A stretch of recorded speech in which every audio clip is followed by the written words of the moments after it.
Bonjour à tous et bienvenue sur boursicoté.com pour cette nouvelle analyse technique des principaux indices mondiaux avec une tendance qui est en train de se confirmer à la baisse. Sur le DAX, on a vu une espèce d'hésitation jusqu'à la semaine dernière, mais avec cette cassure ici, la zone des 14 130 points, donc un nouveau point bas significatif de tendance très court terme.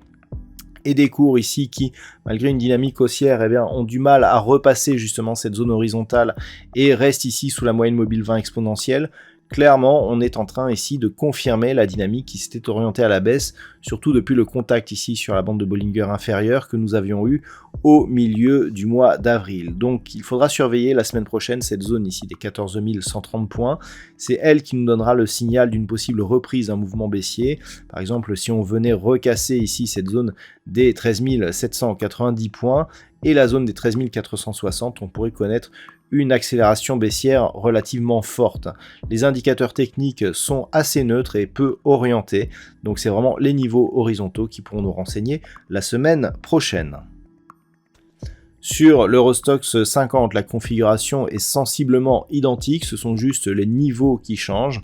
On a cassé ici la zone des 3830 points, on est venu au contact de la bande de Bollinger inférieure et le rebond n'a pas permis de valider ici cet ancien support et de le casser, donc on le valide en tant que résistance. On a aussi la moyenne mobile 20 exponentielle, donc une configuration qui ressemble énormément à ce que nous avons sur le DAX et qui irait plutôt dans le sens d'une validation de la possible poursuite d'un mouvement baissier qui pourrait être invalidé en cas de cassure haussière ici des 3830 points. Par contre, si les cours reviennent à la baisse, c'est le niveau ici des 3657 points qui pourrait éventuellement donner le signal d'une reprise de la dynamique baissière.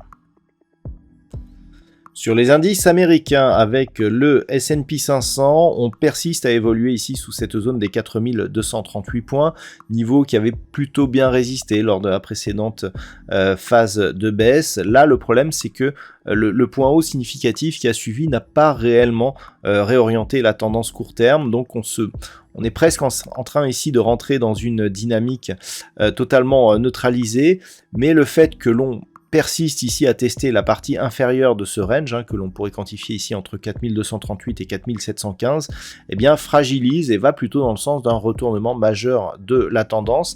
Alors la semaine prochaine, le point à surveiller si les cours persistent à évoluer à la baisse, c'est cette zone ici des 4118 points.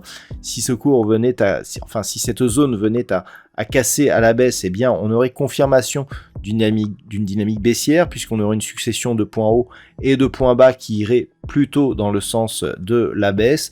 Tant que l'on reste au-dessus de cette zone, ça reste neutre d'un point de vue moyen terme. On reprendrait un biais haussier seulement en cas de cassure ici de cette zone des 4540 points. On en est loin, donc on regardera plutôt les mouvements ici qui éventuellement pourront nous faire marquer des contacts avec cette zone des 4100. Au niveau du Nasdaq, les cours semblent un peu plus pressés de descendre, puisque l'on voit ici plusieurs tests sur cette zone des 13 000 points, qui est d'ailleurs beaucoup mieux dessinée que ce que nous avions sur le S&P 500.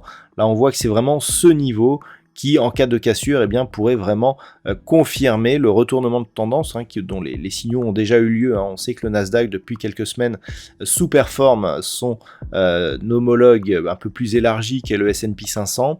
Donc là, on est dans une phase de test. La semaine prochaine, il faudra vraiment surveiller ici cette zone des 13 000 points.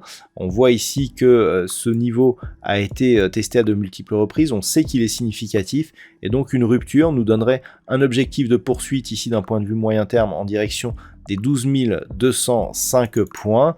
Les niveaux qui pourraient nous donner une tendance haussière sont assez éloignés, puisque c'est cette zone ici des 15 320 points qu'il faudrait casser ici pour inverser la dynamique. On en est très très loin, donc on surveillera plutôt ici cette zone des 13 000 points qui, en cas de cassure, nous donnerait un signal assez puissant.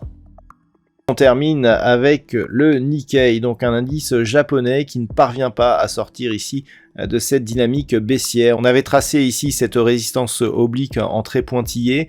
On voit que nous avons 4 zones de contact.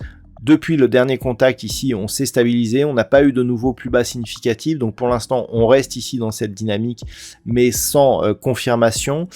Les points à surveiller, alors la semaine prochaine seront bien entendu ces deux niveaux horizontaux, toujours cette zone des 27 385 points, ex-support majeur d'une tendance neutre qui avait duré quasiment une année. Le fait de revenir ici sur cette zone nous remettrait potentiellement ici au contact de cette zone de résistance oblique, et vu qu'entre les deux ici zones de contact il n'y aurait pas eu de nouveaux points bas significatifs, cela pourrait favoriser justement la rupture de cette résistance et donc nous donner un signal de sortie de cette dynamique baissière. Par contre, si après ce contact ici et l'incapacité à revenir au-delà des 27 385 points, on venait à casser ici cette zone des 25 450 points, là clairement on sera en mesure de casser ce précédent point bas significatif pour confirmer la poursuite de la dynamique baissière. Voilà donc ce que l'on peut dire sur cette analyse technique de ces principaux indices mondiaux. Je vous souhaite de passer une très bonne soirée et un bon week-end. On se retrouve dès la semaine prochaine pour d'autres analyses techniques, toujours sur le site boursicoté.com.